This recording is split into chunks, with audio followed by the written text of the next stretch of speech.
미국의 실리콘밸리에서 대규모 해고 사태가 벌어지며 수많은 미국인들이 직장을 잃어가고 있는 와중에 뜬금없이 한국으로 이민을 가야 한다는 움직임이 포착되었습니다. 이들은 모두 한인들이었고 한국으로 역이민을 추진해야 하는 이유를 같은 한인들에게 전파하고 있다는데요. 자유의 나라 미국에서 왜 이런 일들이 벌어진 것일까요? 여러분의 좋아요 버튼에 힘을 얻어 비디오를 재생하겠습니다. 바로 지금 오늘의 사연 시작하겠습니다. 안녕하세요. 저는 캘리포니아에서 태어나고 자란 한인 3세 사라정입니다. 현재 저는 캘리포니아에 있는 한 대학교에서 경영학을 전공하고 있으며 졸업을 앞두고 있습니다. 하지만 요즘 저는 인생에서 가장 큰 결정을 앞두고 있습니다. 바로 한국으로 역이민을 가야 할지 고민하는 것입니다. 부모님께서는 한국행을 강력하게 고려하고 계십니다. 부모님 말로는 한국이 지금 경제적으로도 안정적이고 사회적으로도 더 나은 기회를 제공해 줄 수 있다고 하십니다. 하지만 저는 평생을 미국에서 살아왔고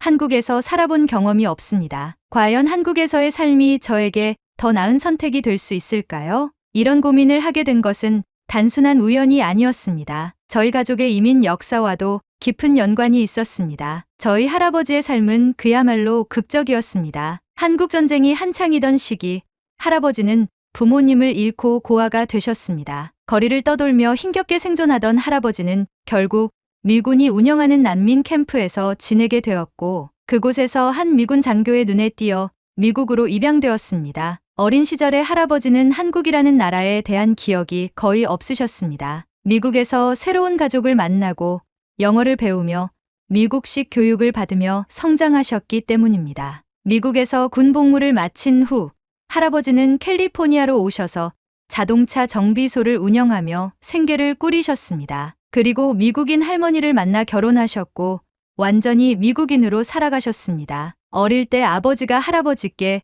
한국에 대해 물어본 적이 있었다고 합니다. 아빠, 우리는 왜 남들과 다르게 생겼어요? 우리의 뿌리는 어디인가요? 그때 할아버지는 한참을 침묵하시다가 짧게 대답하셨다고 합니다. 미국은 다양한 인종이 사는 나라야. 우리의 뿌리는 미국이고 우린 미국인이다. 그 한마디가 모든 것을 말해주었습니다. 하지만 아버지는 달랐습니다. 아버지는 캘리포니아에서 태어나고 자랐지만 자신이 한국인의 후손이라는 사실을 늘 의식하며 살아오셨습니다. 어릴 때부터 한인 커뮤니티와 교류하며 한국 문화를 배우고 한국어를 독학하면서 스스로 한국인의 정체성을 지키려 하셨습니다. 그 이유 중 하나는 아버지가 학창 시절 많은 차별을 겪으셨기 때문입니다. 난 미국에서 태어나고 자랐지만 사람들은 나를 미국인으로 보지 않았어. 학교에서도 직장에서도 난 항상 아시아인이었지. 아버지는 어린 시절 백인 친구들에게 찰리 첸이라고 불리기도 했다고 합니다. 찰리 첸은 오래된 미국 영화에 나오는 중국인 탐정 캐릭터인데 당시 미국에서 아시아인을 희화화하는 대표적인 캐릭터 중 하나였습니다. 그때는 그냥 웃어 넘겼어. 하지만 가끔은 정말 서러웠어. 내가 아무리 미국에서 태어나고 영어를 원어민처럼 잘해도 사람들은 날 외국인 취급했거든. 게다가 우린 한국인의 피를 가지고 있는 사람인데 아시아인을 모조리 중국인 취급하는 서양인들이 싫었어. 하지만 별 수 있겠니? 우리가 다르게 생겼고 참고 살아야 했지. 이러한 경험들 때문에 아버지는 자신의 뿌리를 지키기 위해 더욱 한국 문화를 배우려고 노력하셨습니다. 그리고 저에게도 한국 문화를 접하게 하려 하셨습니다. 하지만 저는 한국과의 연결이 희미했습니다. 가정 내에서는 영어가 주된 언어였고 저는 미국 친구들과 어울리며 미국인으로 살아왔습니다. 한국어도 조금 알아듣는 정도였고 한인 사회와의 연결도 크지 않았습니다. 저는 한국과의 연결이 이루어지고 있다는 것은 오로지 외모만의 문제로 여겼습니다. 저는 캘리포니아에서 태어나고 자랐고 미국인으로 삶을 살아왔습니다. 다른 미국인들과 다를 바 없이 미국의 문화를 느끼며 살았죠. 하지만 남들과 다른 외모로 인해 항상 정체성에 대한 혼란을 느꼈던 건 사실이었습니다. 어릴 때부터 친구들에게 항상 받았던 질문이 있었습니다. 너는 어디 출신이야? 처음에는 단순히 내가 사는 지역을 묻는 줄 알고 LA 출신이지라고 대답했습니다. 하지만 그들은 다시 물었습니다. 아니, 원래 고향이 어딨냐고? 이 질문을 받을 때마다 저는 순간적으로 머뭇거렸습니다. 나는 미국에서 태어났는데 왜 사람들은 나를 미국인으로 보지 않고 계속해서 출신을 물을까? 대학교에 들어와서도 상황은 크게 달라지지 않았습니다. 교수님과 상담할 때 교수님은 제 이름을 보시고 한참을 고민하시더니 이렇게 말씀하셨습니다. 사라정? 한국에서 왔나요? 아니요. 저는 캘리포니아에서 출신입니다. 그렇군요. 그런데 한국어도 할 줄 알죠? 조금이요. 그럼 한국 문화나 역사에 대해서도 많이 알겠네요. 이런 순간이 반복될 때마다 저는 어쩐지 당황스러웠습니다. 마치 내가 당연히 한국에 대해 잘 알고 있어야 한다는 듯한 시선이 부담스럽게 느껴졌습니다. 그러던 어느 날 캠퍼스에서 뜻밖의 일을 겪었습니다. 도서관에서 공부를 마치고 밖으로 나오는 길이었습니다. 지나가던 백인 학생 2명이 제 옆을 지나면서 소곤거렸습니다. 야, 저 애 중국인이야? 아니, 일본인 같은데? 아니야. 쟤네 다 똑같이 생겼잖아. 그 순간 저는 얼어붙었습니다. 그들이 내게 직접 한 말은 아니었지만 분명히 나를 보고 한 이야기였습니다. 나는 캘리포니아에서 태어나고 미국에서 교육을 받았으며 미국식 사고방식을 가진 사람인데 왜 나는 여전히 이방인처럼 취급받아야 할까? 그날 이후로 저는 제 정체성에 대해 더 깊이 고민하기 시작했습니다. 이런 고민에 대해 부모님과 얘기를 나눌 때 부모님은 한국에서 살아볼까라고 말하며 차별받지 않는 한국으로 여기민을 가는 것이 어떻겠냐는 얘기를 넌지시 던졌습니다. 하지만 부모님의 직업과 제가 학교를 다니고 있다는 것을 고려해서 그 이야기는 잠시 접어두었죠. 하지만 얼마 전 발생한 LA 대형 산불이 저희 가족에게 직접적인 영향을 미치면서 한국으로 떠나자는 이야기가 현실적으로 다가오기 시작했습니다. 캘리포니아에서는 매년 산불이 발생합니다. 건조한 기후와 강한 바람이 합쳐지면서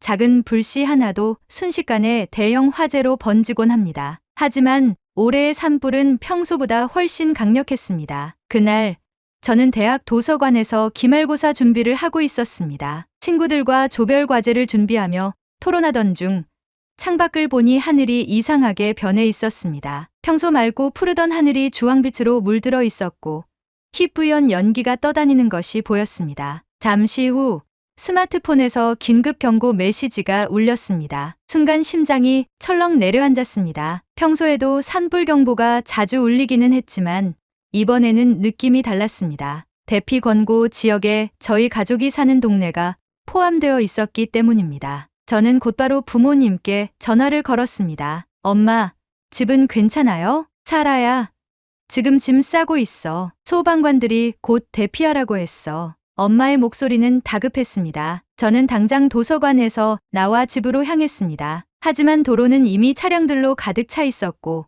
하늘에서는 헬리콥터가 계속해서 물을 뿌리고 있었습니다. 집에 도착했을 때 공기는 무겁고 숨쉬기가 어려웠습니다. 거리는 황폐했고 이웃들도 대피 준비를 하느라 분주했습니다. 아버지와 어머니는 소중한 물건들만 급히 챙기고 계셨습니다. 사라야, 어서 차에 타자. 우리는 필요한 것들만 간신히 챙겨 차를 몰고 대피소로 향했습니다. 그날 밤 우리는 체육관을 개조한 대피소에서 잠을 청했습니다. 하지만 불안한 마음에 좀처럼 잠이 오지 않았습니다. 다음 날 아침 뉴스를 통해 산불이 얼마나 확산되었는지 확인할 수 있었습니다. 그리고 우리는 믿고 싶지 않은 소식을 들었습니다. 우리 집이 불길에 휩싸였다는 것이었죠. 산불이 완전히 진화되기까지는 며칠이 걸렸습니다. 그리고 그 후 우리는 집이 있던 자리로 돌아갔습니다. 하지만 우리 집은 사라지고 없었습니다. 그곳에 남아있던 것은 잿더미뿐이었습니다. 거실도, 제 방도, 부모님의 침실도 모두 불에 타버렸습니다. 집 앞마당에 심어져 있던 나무들도 검게 그을려 있었습니다. 엄마는 무너진 집터 앞에서 한참을 바라보며 아무 말도 하지 않으셨습니다. 아버지도 한숨만 내쉬셨습니다. 저 역시 현실이 믿기지 않았습니다. 어릴 때부터 살던 우리 집이 흔적도 없이 사라져버렸다는 사실을 받아들이기가 힘들었습니다. 부모님께서는 LA 산불로 인해 집을 잃고 난 후 한국행을 진지하게 고려하기 시작하셨습니다. 처음에는 그저 충격과 슬픔 속에서 나온 말인 줄 알았습니다. 하지만 시간이 지나도 부모님의 결심은 흔들리지 않았습니다. 친척집에서 머물던 어느 날 밤, 저녁 식사를 마친 후 부모님께서는 저를 앉혀놓고 말씀하셨습니다. 사라야, 이제 우리도 진지하게 생각해야 할 때가 온 것 같아. 뭐려? 한국으로 이민을 가는 거 말이야. 아버지의 말에 저는 순간 멍해졌습니다. 한국이요? 이번 산불이 아니었더라도 캘리포니아에서 계속 사는 게 점점 힘들어지고 있어. 물가는 계속 오르고 집값은 감당이 안 되고 게다가 이런 자연재해까지 겹치면 우리가 이곳에서 계속 살아야 할 이유가 있을까 싶어. 엄마도 조용히 고개를 끄덕이셨습니다. 우리는 친척 집에서 임시로 지내고 있었지만 한 달 넘게 머무르다 보니 눈치가 보이기 시작했습니다. 당장 집을 다시 구하는 것도 문제였고 캘리포니아의 높은 물가와 불안정한 경제 상황을 고려하면 앞으로의 삶이 막막해 보였습니다. 한국으로 가면 안정적인 삶을 살 수 있을 거야. 특히 요즘 같은 경제 상황에서는 더더욱 그렇지. 부모님께서는 한국으로 이주해야 하는 이유를 하나씩 설명하셨습니다. 아버지는 태블릿을 꺼내 들고 최근의 경제 뉴스를 보여주셨습니다. 사라야, 요즘 미국 경제가 얼마나 불안정한지 알지? 실리콘밸리에서도 대규모 해고 사태가 계속되고 있어. 내 주변 친구들도 다 걱정하잖아. 실제로 제가 다니는 대학에서도 취업에 대한 불안감이 커지고 있었습니다. IT 기업들은 인력을 감축하고 있었고 경기 침체가 지속되면서 취업문도 점점 좁아지고 있었습니다. 그에 반해 한국은 지금도 빠르게 성장하고 있어. K 콘텐츠, IT, 바이오 같은 산업들이 계속 확장되고 있고 정부에서도 적극적으로 지원을 하고 있어. 한국에서 내가 원하는 분야로 취업할 기회가 훨씬 많을 수도 있어. 하지만 미국 기업에서 일하는 게 더 낫지 않나요? 한국 기업들은 야근이 많고 조직 문화가 경직되어 있다고 들었어요. 물론 한국의 직장 문화는 다소 빡빡할 수도 있지만 요즘은 글로벌화가 많이 이루어지면서 분위기도 변하고 있어. 특히 외국에서 경험을 쌓은 인재들은 더 좋은 조건으로 채용되는 경우가 많더라. 아버지의 말에 저는 살짝 흔들렸습니다. 미국의 경제 상황이 불안정한 것은 맞았습니다. 그렇다고 한국에서 저에게 더 나은 기회가 보장된다는 것도 아니었습니다. 하지만 부모님의 말처럼 미국에서의 취업 경쟁이 점점 치열해지는 상황에서 한국이 새로운 기회의 땅이 될 수도 있다는 생각이 들었습니다. 그리고 내가 미국에서 계속 살아가면 앞으로도 차별 문제에서 자유롭지 못할 거야. 아버지의 말에 저는 아무 말도 하지 못했습니다. 최근 몇 년 동안 미국에서는 아시아계를 향한 혐오 범죄가 급증했습니다. 뉴스를 보면 길을 걷다가 무차별 폭행을 당한 한인 할머니, 지하철에서 아시아인들을 선로로 밀어버려 사망에 이르게 한 사건에 대한 보도가 끊이지 않았습니다. 저도 대학 생활을 하면서 직접적으로는 아니지만 은연중에 차별적인 시선을 느낀 적이 많았습니다. 내가 대학에서 교수님께 상담받을 때도 내가 외국에서 왔다고 착각하고 질문을 던졌다면서? 맞아요. 교수님뿐만 아니라 동기들도 처음에는 제가 교환학생인 줄 아는 경우가 많았어요. 그게 미국에서 내가 평생 겪어야 할 현실이야. 아빠도 똑같이 그런 현실을 겪어왔고 지금도 가끔 겪고 있단다. 아무리 영어를 원어민처럼 잘해도 미국에서는 너를 항상 아시아인으로 볼 거야. 하지만 한국에서는 적어도 그런 시선을 받을 일은 없지 않겠어? 아버지의 말이 맞았습니다. 미국에서는 저는 평생 아시아계 미국인이라는 정체성을 안고 살아가야 했습니다. 반면 한국에서는 제 외모 때문에 차별을 받을 일은 없을 것입니다. 물론 한국에서도 교포라는 이유로 다른 시선을 받을 수도 있어. 하지만 미국에서처럼 인종차별을 겪는 것보다는 덜하지 않겠니? 저는 깊은 고민에 빠졌습니다. 또 한 가지 중요한 이유는 우리 가족이 함께 살아가는 방법을 고민해야 한다는 거야. 어머니께서 처음으로 입을 여셨습니다. 우리가 미국에서 살아온 이유는 단순했어. 기회가 많고 더 좋은 미래를 꿈꿀 수 있었으니까. 하지만 지금은 상황이 달라졌어. 지금 우리는 집을 잃었고 미국에서의 삶이 불안정해지고 있어. 그렇다고 한국으로 간다고 해서 모든 게 해결되는 건 아니잖아요. 그렇긴 하지. 하지만 한국에 가면 우리가 경제적으로나 사회적으로 더 안정적인 환경에서 살아갈 가능성이 커. 그리고 내 아빠도 경력이 많으니 이직도 쉬울 것이고 엄마도 한국어와 영어를 사용할 줄 아니까 영어 선생님을 하거나 통역사로 취직을 할 수도 있을 거야. 그리고 내가 나중에 결혼을 하고 가정을 꾸릴 때 한국이 더 나은 선택이 될 수도 있어. 내 아빠처럼 한국 남자들은 미국 남자들보다 더 매력이 넘쳐. 너도 한국의 K-팝과 K-드라마를 좋아하지 않니? 저는 부모님의 말씀을 들으면서 한국행이 단순히 저 혼자만의 선택이 아니라 가족 전체의 미래를 결정하는 문제라는 것을 깨닫게 되었습니다. 내가 한국에서 공부를 더 하고 싶다면 대학원도 고려해 볼 수 있어. 그리고 내가 한국에서 일하고 싶다면 지금부터 한국 기업에 대한 정보도 찾아보면서 준비할 수도 있고. 아버지는 제게 여러 선택지를 제시하셨습니다. 미국에서 계속 불안정한 삶을 사느냐, 아니면 한국에서 새로운 기회를 찾느냐. 부모님은 분명 한국행을 강력하게 원하고 계셨습니다. 하지만 제 의견도 존중해 주겠다고 말씀하셨습니다. 우리는 한국으로 가는 게 맞다고 생각하지만 내 인생이니까 내가 결정해야 한다. 충분히 고민해보고 이야기해줘. 저는 부모님의 말씀을 듣고 방으로 돌아왔습니다. 침대에 누워 수많은 생각을 하던 도중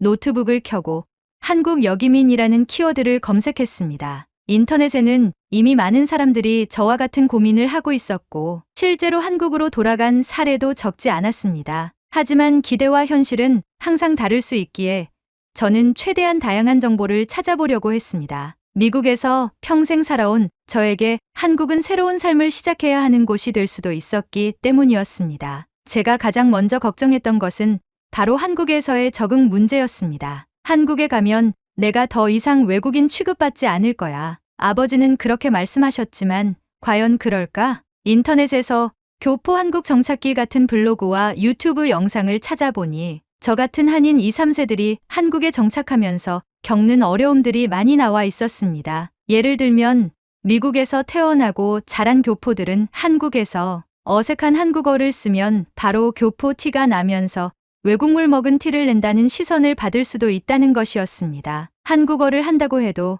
말투나 억양에서 티가 나기 때문에 처음에는 어색하게 바라보는 사람들이 많았다. 직장에서 처음에는 외국에서 왔으니까 영어 잘하겠네라고 기대하지만 일할 때는 교포라서 한국어가 부족하다는 이유로 차별받기도 한다. 이런 글들을 보면서 저는 한국에서의 생활이 마냥 쉬운 일은 아니라는 것을 깨닫게 되었습니다. 미국에서는 저는 아시안으로 살아왔고 한국에서는 교포로 살아가야 할 수도 있었습니다. 물론 한국에서도 국제학교나 외국계 회사에서 일하면 영어 실력이 도움이 될 수도 있었지만 그렇다고 해서 모든 것이 해결되는 것은 아니었습니다. 부모님께서는 한국이 경제적으로 안정적이라고 하셨지만 한국에서 생활하는 사람들의 이야기를 들어보면 꼭 그런 것만은 아니었습니다. 특히 서울이나 수도권의 높은 부동산 가격이 문제였습니다. 서울에서 작은 원룸 하나만 얻으려고 해도 월세가 엄청나다. 보증금이 없으면 제대로 된 집을 구하기도 어렵다.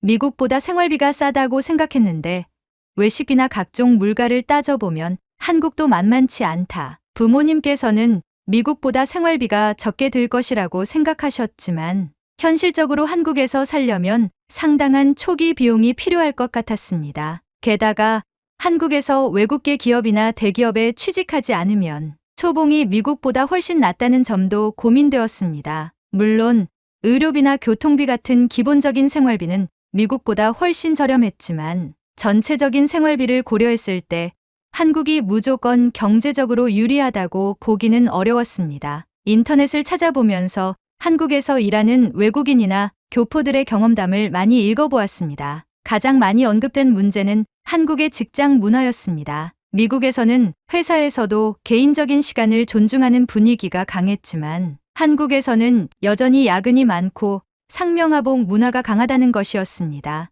회식 문화도 미국과는 완전히 다르다. 신입사원이라면 상사들이 술자리에 부르면 거의 무조건 참석해야 한다. 성과보다는 연차와 직급이 중요하게 작용하는 경우가 많다. 물론 요즘은 한국도 많이 바뀌고 있다고 했지만 여전히 기존의 기업 문화가 남아있는 곳이 많았습니다. 특히 교포들은 미국식 사고방식을 가지고 있다는 이유로 직장 내에서 적응하기 어려운 경우가 많다고 했습니다. 이런 이야기를 읽으면서 저는 한국에서 직장 생활을 하게 되었을 때 과연 제가 잘 적응할 수 있을지 고민이 되었습니다. 저는 미국에서 평생을 살면서 너는 어디 출신이야? 라는 질문을 너무 많이 받으며 살아왔습니다. 미국에서는 아무리 영어를 잘하고 미국식 교육을 받아도 외모 때문에 아시안이라는 정체성을 지워버릴 수 없었습니다. 하지만 한국에서는 상황이 다를 거라고 생각했는데 많은 교포들의 경험담을 보니 그렇지도 않았습니다. 교포라고 하면 사람들의 반응이 갈린다. 어떤 사람들은 신기해하고 어떤 사람들은 교포라고 하면 외국물 먹은 티 낸다고 한다. 한국어가 서툴면 왜 교포인데 한국어를 못하냐는 반응이 나오고 반대로 한국어를 잘하면 그럼 미국에서 살면서 영어를 얼마나 잘 배웠느냐는 질문을 받는다. 결국 한국에서도 교포는 교포대로 어디에도 속하지 못하는 존재로 인식될 수도 있다는 것이었습니다. 이 부분이 저에게는 가장 큰 고민이 되었습니다. 나는 미국에서도 완전히 미국인으로 받아들여지지 못했고 한국에서도 완전히 한국인으로 인정받지 못할 수도 있었습니다. 부모님은 한국으로 이주하는 것이 우리의 미래를 위해 더 나은 선택이라고 생각하셨습니다. 미국에서는 경제적 불안정과 인종차별을 계속 겪어야 하지만 한국에서는 좀 더 안전한 환경에서 새로운 기회를 찾을 수 있다는 것이었습니다. 하지만 제가 직접 찾아본 결과 한국에서도 적응해야 할 문제들이 많았습니다. 이런 점들을 고려했을 때 과연 저는 한국에서 새로운 기회를 찾을 수 있을까요? 지금 저는 인생에서 가장 큰 선택의 기로에 서 있습니다. 미국에서 힘든 현실을 계속 버티며 살아갈 것인가? 아니면 새로운 도전을 위해 한국으로 떠날 것인가? 과연 한국에서의 삶이 저에게 더 나은 기회가 될 수 있을까요? 저와 같은 고민을 해보신 분들이 계신다면 여러분은 어떤 선택을 하셨나요? 여러분의 의견을 듣고 싶습니다. 오늘의 사연은 여기까지입니다. 미국에 살고 있는 한인들에게 최근 LA 산불은 큰 재앙과 같았을 겁니다. 한인들의 여기민에 대해서 어떻게 생각하시는지 여러분의 생각을 댓글로 남겨주세요. 오늘의 비디오가 공감이 되신다면 구독, 좋아요 한 번씩 부탁드리겠습니다. 그리고 여러분의 댓글은 제게 큰 힘이 됩니다. 다음엔 더 흥미로운 사연으로 여러분을 찾아뵙겠습니다. 시청해주셔서 감사합니다.